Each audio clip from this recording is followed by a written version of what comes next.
Well, let's return to our main story now. The energy regulator Ofgem has announced that the price cap, that's the maximum amount a supplier can charge for 1 unit of energy, will rise by 10% from October. So what that means is an increase to $1,717 for an average household.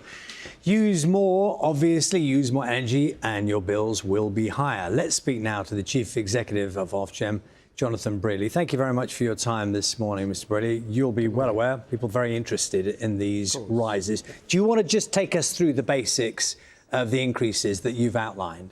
Yeah, and look, I'd like to start by saying, I think as Ben said earlier in your programme, you know, I talk to customers on a regular basis, and I know this is not welcome news for many households, and I know many households still struggle with all of their bills, including energy. But what we're announcing today is a 10% increase in the price cap. That's the regulated price that we lay out that says that's the maximum a company can charge if you're not in the wider market, if you're not on, for example, a fixed deal. Now, the reason we're making that change is those price increases are driven by the increase in cost in the international gas that we buy. And as an energy system, we spend a great deal of our sort of proportion of our bill on gas to provide our electricity and our heating. And until that changes, we will be in a similar position. But look, if you're a customer and you are worried about this, there are things you can do. First of all, make sure you get access to all the benefits that you're entitled to. The government said earlier this week that almost 1 million pensioners, for example, could claim pension credit and are not doing so. That not only unlocks help with your energy bill, but unlocks help with wider cost of living payments, for example. Second, do talk to your energy company. Your energy company has strict rules they need to follow to make sure they are giving you help and support. For example, they should be flexible about how you can pay if you're struggling to pay. And finally, do make sure that you have a look in the market once more. So do shop around. For the first time, I think, since the crisis, we are beginning to see some good value deals emerge. And we think you could save around £100 compared to this regulated price if we shop around. Now, of course, like anything, like your mortgage, you have to choose as to whether you're going to fix your energy price or you're going to keep it variable. But there are some deals that are worth looking at. Can you do a couple of simple explainers for us? Someone listening to you this morning, as you said, they might be wearyingly thinking, I've just listened to the boss of Ofgem saying 10% more. Ouch. Can you explain to us in the clearest possible terms why that 10% figure can't be 6%? Why can it not be 8%? Why can you not just fix that price lower? Well, the main reason is that the price cap is designed in a way that says, look, energy companies can recover fair costs and a small profit, but no more than that. And when those costs change, those costs unfortunately do feed through to the bill. Now, as a regulator, as you can imagine, we do everything we can to bear down on those costs. So we are continually challenging the companies and saying, can you do things cheaper? So, for example, right now, we're looking at the ways companies operate themselves, and we're saying, well, what is the cheapest and most effective way you can make sure that customers get the cheapest energy they can possibly get?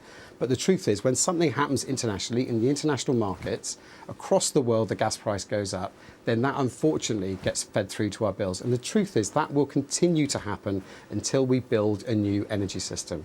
So we are very excited by the government's new target of building a 2030 electricity system that is net zero, not only because we're enthusiastic about climate change, but more importantly, this will lead us to a more stable position for customers, and we won't see this merry-go-round we're on with the international gas markets right now. Now, you are not responsible, I think people understand that, for government decisions about something like winter fuel payments, for example. But inevitably, caught up in the cost of energy will be those people, and you'll know this very well, but just to try and be clear to people, if you're over 80 and because of the recent announcement, you will not get a winter fuel payment, that's going to cost you £300 this winter. That's £300 you will not get that you might previously have got. Now, with the announcement today, with the 10% increase, there will clearly be an add-on, which is more. Now, how mindful are you of those people who are going to be, if you like, hit with a double whammy coming this winter? I talk to a whole range of customers. I talk to elderly customers, I talk to customers in really difficult circumstances. So I know this is going to be very tough. And, we don't make the decision that you've made, and we don't have to face the fiscal trade-offs that the government faces. But look, that's why it's so important.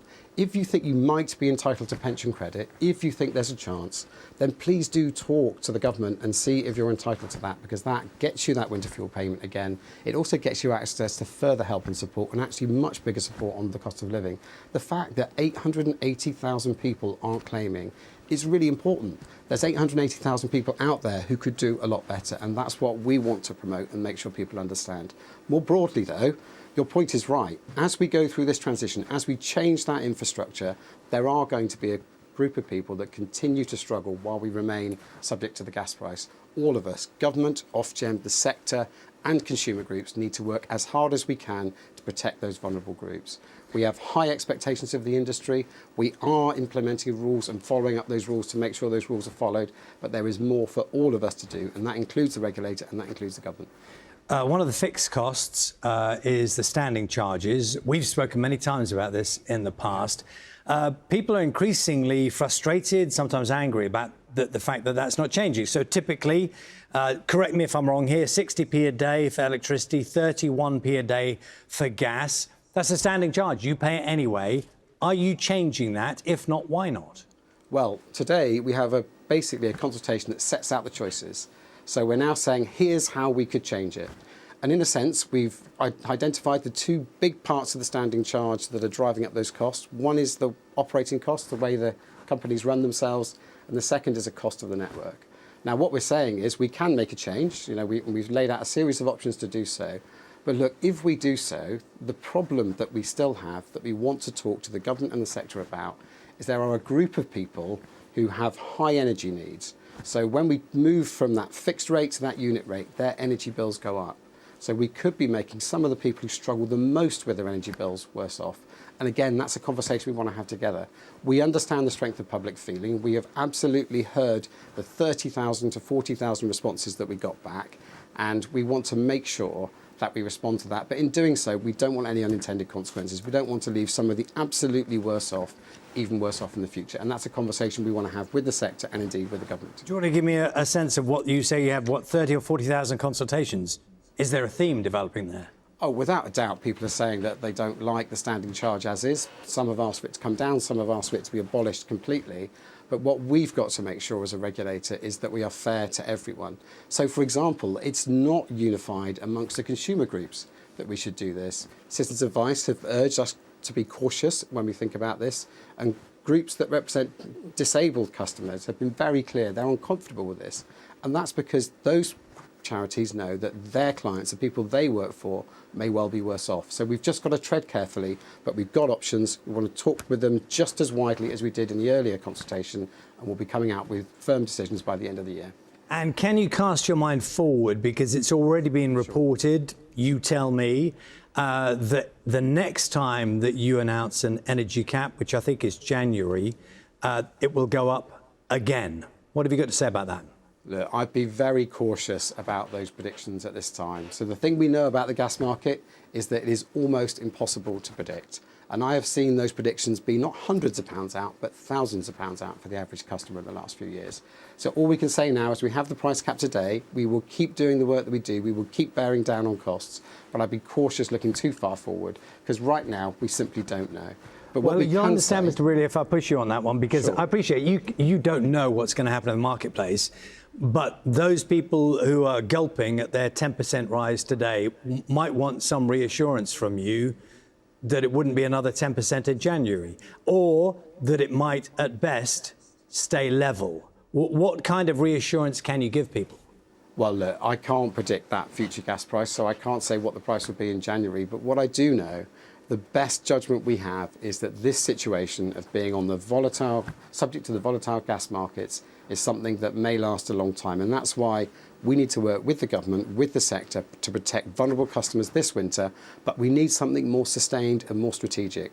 What I don't want to be doing over the next few years is continuing to make announcements like this, but not having a strong enough story on how we look after the most poor. Understood. So if I could praise you, what you're saying is, if you're thinking it's a bit alarming, the prices are going up, get used to it.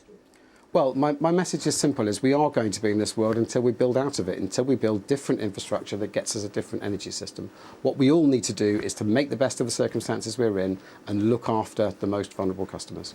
Jonathan Brearley, Chief Executive of Ofgem, thank you very much for your time this morning. Thank you.